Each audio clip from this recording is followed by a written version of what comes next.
Hello, I'm Ken Carter, and I serve as the Bishop of the Western North Carolina Conference of the United Methodist Church.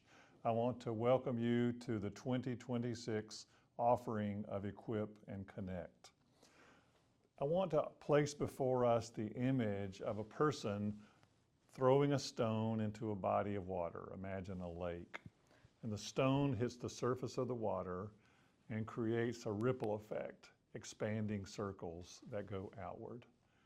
That's really what a leadership gathering is about.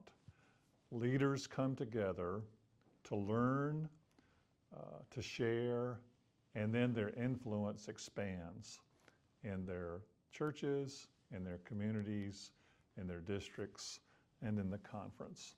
I want to thank you for being a part of Equip and Connect.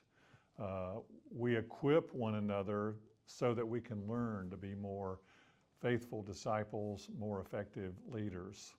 And we are in a connection with each other because we need each other. We need the differences. We need the new experiences. We need the learnings that may be fresh to us. I want to lift up two paragraphs in the Book of Discipline, paragraphs 120 and 121. Paragraph 120 includes our mission statement.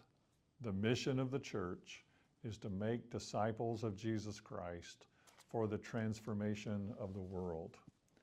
And paragraph 121 includes the rationale for that, which is the great commandments of Jesus to love God, to love our neighbors as we love ourselves, and the Great Commission, which is to go into all the world and share the gospel.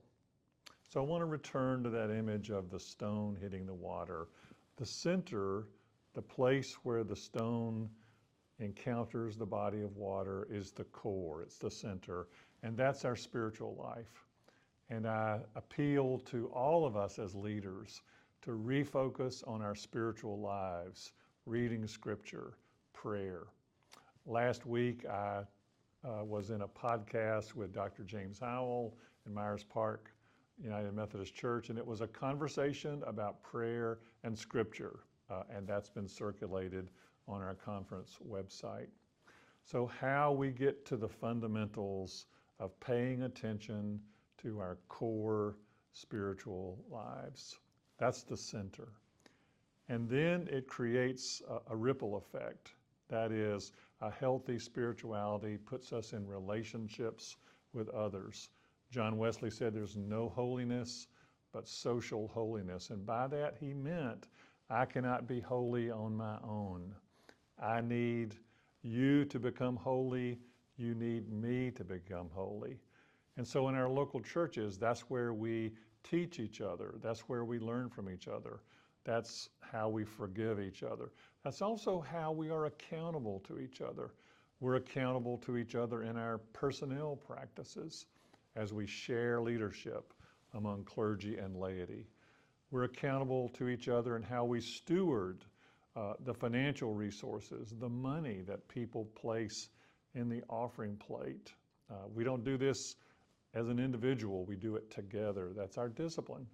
And we're accountable for the property and the buildings we've inherited from previous generations and how we use these resources for their best and highest purposes.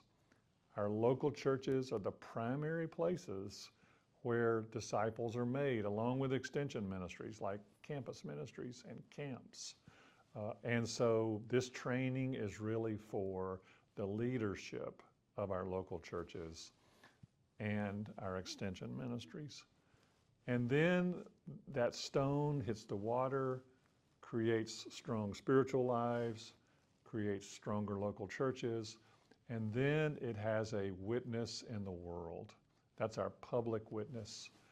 A part of that is sharing the good news of Jesus Christ with those who have been bruised or battered by the world, those who've been harmed, those who perhaps have been away from the church but are lonely and have a spiritual impulse to begin something new in a new year. We do this in a lot of ways. We share the gospel in a lot of ways. Part of that is how we share the gospel in digital ways. Part of that is the Fresh Expressions movement, where we create communities beyond the walls of our local churches. And a part of our public witness is justice.